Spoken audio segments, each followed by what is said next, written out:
Ahlu sunnah wal jamaah menjadikan perkataannya, perbuatannya melihat kepada para sahabat. Apa-apa yang para sahabat tak sebut, apa-apa yang para sahabat tidak buat, sesungguhnya dia adalah bid'ah.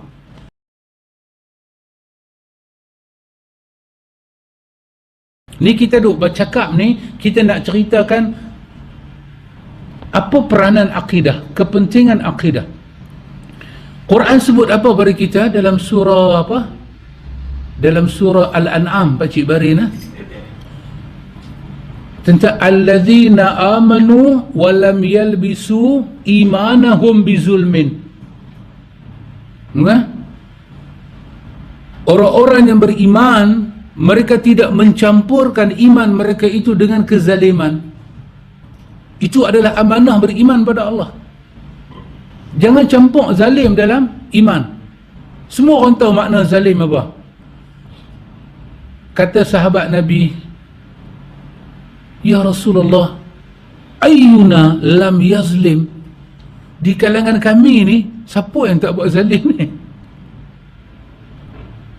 Fashaqqa alaina. Ayat ni dia jadi macam kami, ya Allah, iman Allah akan terima iman kita. Dalam iman itu kena buang noda-noda kezaliman. Allah terima iman kita.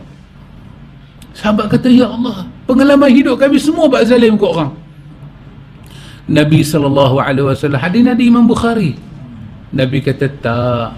Nabi kata zalim yang dimaksudkan oleh ayat ini seperti mana ada dalam suratul Luqman, inna syirka la zulmul azim. Syirik, kezaliman yang besar. Maka amanah beriman pada Allah tak boleh ada dalam iman dan tauhid. Syirik sekecil sesamar apapun, tauhid mesti putih seputih-putihnya. Tauhid inilah yang mungkin orang tua-tua dulu kata apa, satu titik nila rosak susu. Itu tauhid, itu tauhid. Pasal Quran sebut dalam surah Az-Zumar, walaqad uhiya ilaika wa ila alladhina min qablika la in asyraqta la yahbatanna amaluka. Telah kami wahyukan pada engkau Muhammad dan kepada sebelum daripada engkau nabi-nabi dulu.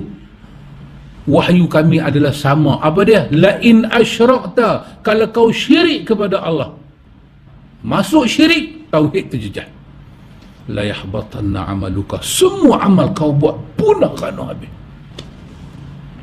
Dan janganlah kau jadi orang yang rugi di hari akhirat. Allahu Akbar.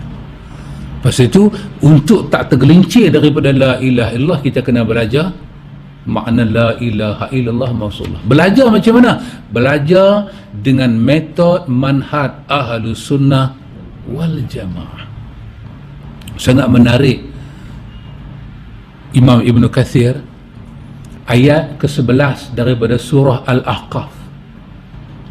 Al-Ahqaf ayat ke-11 menceritakan tentang mereka komplain. Inilah ada sahabat Nabi Bilal, Ammar bin Yasir, Khabab, Suhaib Ar-Rumi, daripada semua daripada kumpulan apa? Kumpulan hamba, asal-asal hamba ikut Islam. Bila daripada ikut Islam, jadi Quran turun lah, ayat 11 Al-Aqah tu, 10-11 turun. Tanya kat dia apa? Kenapa kamu tak mau ikut Quran ni? Dia kata apa? Hadza ifkun qadim. Allah, Quran ni bukan apa-apa, ifkun qadim, cerita bohong lama-lama main pula dah. Apa? Cerita Allah.